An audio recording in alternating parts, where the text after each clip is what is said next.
My boss's wife Jessica cornered me at the end of the company party and said, "Michael's on a business trip this week. We could meet up if you want." I froze in shock. This woman was married, and I was her husband's employee. When I rejected her, my life became hell. Hello, if you're subscribed, let's jump right into the video. This story will make you furious, but justice will be served in the end. Ready? Let's go. Let's hit that like button right off the bat. I absolutely love reading your amazing comments. I'm Ryan, 27 years old, and I work as a senior marketing coordinator at a mid-sized advertising agency in Chicago. I've been there for 3 years and genuinely love my job. My boss Michael is 45, a great leader who's taught me everything I know about the industry. He's professional, fair, and has been mentoring me toward a management position. I respect him enormously and consider him not just a boss, but someone who's invested in my career growth. Michael has been married to Jessica for about 8 years.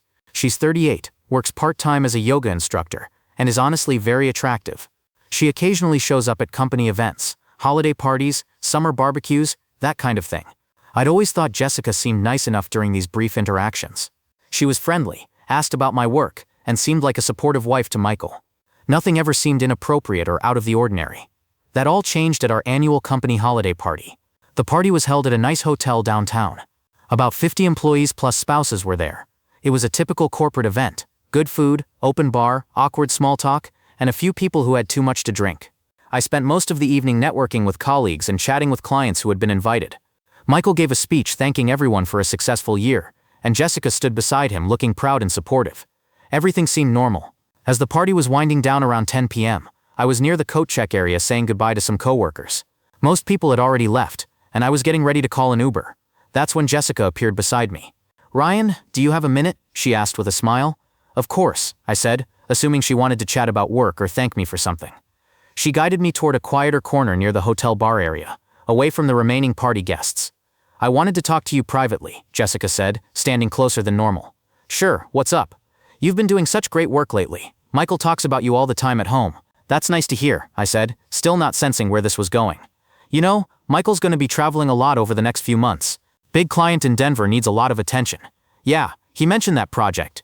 It's a great opportunity for the company." Jessica stepped even closer. "It means he'll be gone quite a bit. This week, for instance, he's leaving Sunday and won't be back until Friday." Something in her tone made me start feeling uncomfortable. "That's a long trip," I said neutrally, trying to figure out where this conversation was heading. "It gets lonely," she said, looking directly at me, "being married to someone who travels so much for work." The warning bells in my head were getting louder. "I'm sure," I said, taking a small step back. "Ryan," she said, reaching out to touch my arm, "if you want, we could meet up while he's gone. Maybe grab dinner, see where things go." I literally froze. For a moment, I couldn't believe what I was hearing. "Jessica, what? You're attractive, you're single, I'm stuck at home alone. We're both adults." "You're married," I said, still in shock. "To my boss. What Michael doesn't know won't hurt him." I stared at her, trying to process that my boss's wife was actually propositioning me at a company party. "Jessica, I can't, that's not something I would ever do." Her expression immediately changed. The flirtatious smile disappeared. "Why not?" "Because you're married to Michael, and he's my boss, and it would be completely inappropriate." "So you're saying no?" "I'm definitely saying no." For a moment she just stared at me, then she said something that should have warned me about what was coming. "That's disappointing, Ryan. I hope you don't regret that decision." Jessica walked away without another word, and I stood there wondering what the hell had just happened. I went home that night feeling deeply unsettled. I kept replaying the conversation, wondering if I had misunderstood something, or if there was some other explanation for what she'd said. But no, there was no ambiguity. My boss's wife had just propositioned me, and when I turned her down she'd made what sounded like a threat.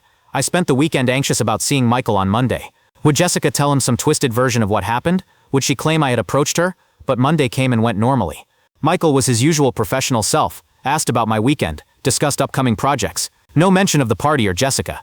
I started to think maybe Jessica would just forget about the whole thing and we could all move on. I was wrong. The first sign of trouble came 2 weeks later. Michael called me into his office for what I assumed was a routine check-in. "Ryan, I need to talk to you about something," he said, looking uncomfortable. "Sure, what's up?" "Jessica mentioned that you made some comments to her at the holiday party that made her uncomfortable." My blood ran cold. "What kind of comments?" "She said you made some inappropriate remarks about her appearance and suggested meeting up while I was traveling." I felt like I'd been punched in the stomach. She was flipping the entire story. "Michael, that's not what happened at all." She seemed pretty upset about it. "I never made any inappropriate comments to Jessica. She's the one who approached me and suggested we meet up while you were out of town." Michael looked skeptical. "That doesn't sound like something Jessica would do."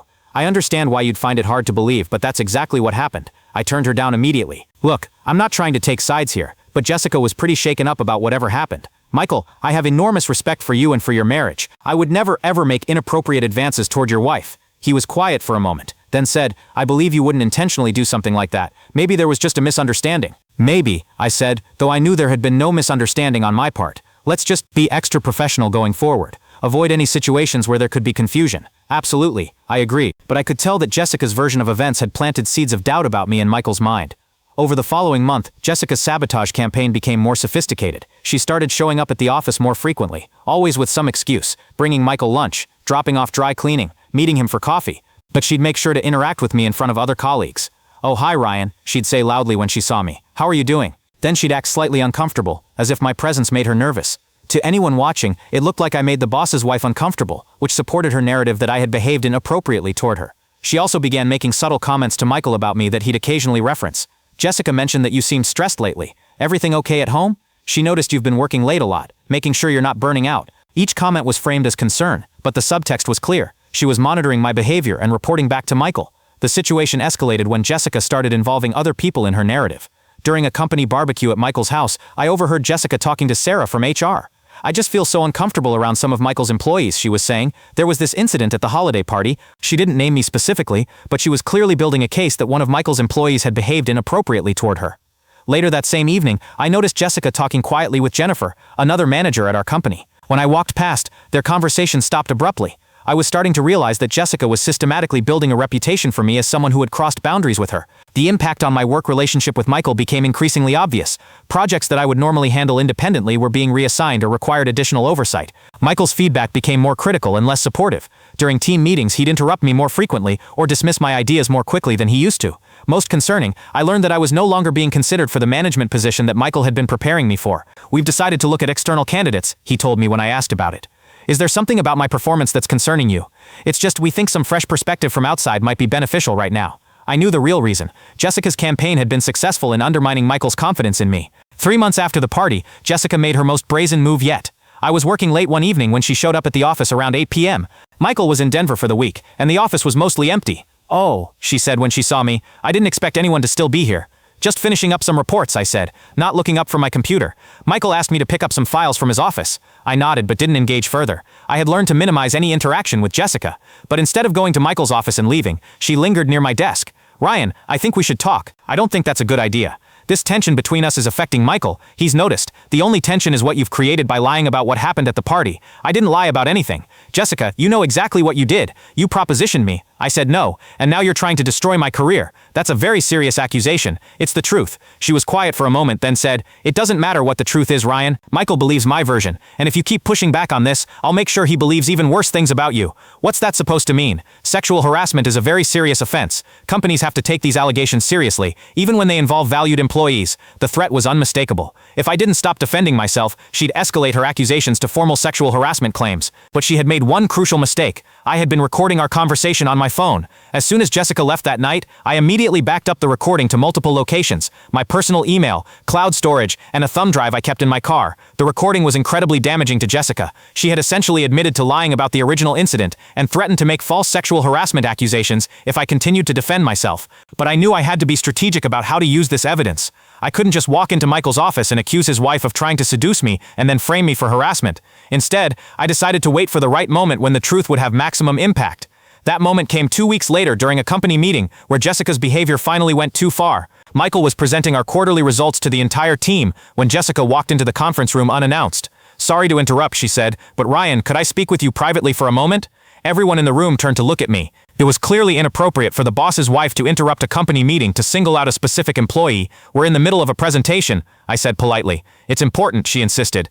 Can it wait until after the meeting? Not really. Michael looked embarrassed. Jessica, what's so urgent that it can't wait 30 minutes? It's about the harassment situation we discussed. The room went dead silent. Jessica had just referenced harassment in front of the entire company, clearly implying that I was involved in some kind of harassment situation. That's when I made my decision. Actually, I think everyone should hear this, I said, pulling out my phone. Jessica, you mentioned harassment. Are you referring to when you propositioned me at the holiday party, or when you threatened to make false harassment accusations if I didn't stop defending myself? "I never did any such thing," she said, but her face had gone pale. "Really? Because I have a recording of our conversation from 2 weeks ago where you admit to lying about the holiday party incident and explicitly threatened to escalate to sexual harassment accusations." I hit play on the recording, and Jessica's voice filled the room.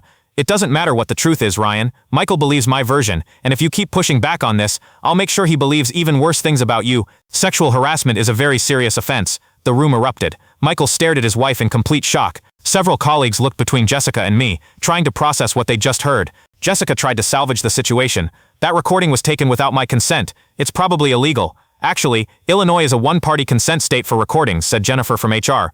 "If Ryan was part of the conversation, he had the right to record it." Michael finally found his voice. "Jessica, what the hell is going on?" "Michael, let me explain. You propositioned my employee, and then lied to me about it? It wasn't like that. And then you threatened to destroy his career with false accusations?" Jessica realized she had no way out. She left the conference room without another word. Michael dismissed the meeting immediately and asked me to stay behind. "Ryan, I owe you an enormous apology," Michael said once we were alone. "I understand why you believed her. She's your wife. That's no excuse. I should have investigated more thoroughly instead of just taking her word against yours. What happens now? First, I'm going to make sure everyone knows that the allegations against you were false. Second, I'm going to document this entire situation in case Jessica tries to cause more problems. Third, you're getting that promotion we discussed months ago. What about you and Jessica?" Michael was quiet for a moment. "I don't know. This isn't just about what she did to you. This is about who she really is, and I'm not sure I can stay married to someone capable of this kind of manipulation and lying."